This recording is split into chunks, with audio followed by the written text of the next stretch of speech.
ઘોઘા સર્કલથી લીંબડીયું જવાના રસ્તા ઉપર મહાનગરપાલિકા દ્વારા વિકાસના ખોદેલા ખાડામાં ટ્રેક્ટર ફસાતા ટ્રાફિક જામ। ઘોઘા સર્કલથી લીંબડીયું જવાના રસ્તા ઉપર મહાનગરપાલિકા દ્વારા વિકાસના કામ માટે ખાડા તો ખોદવામાં આવ્યા હતા, જેની કામગીરી પણ પૂર્ણ થઈ હતી।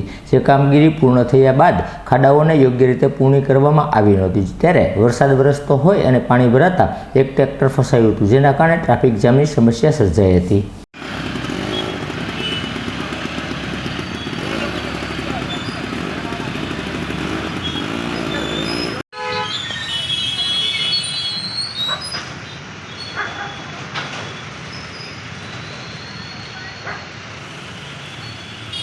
Utaroso?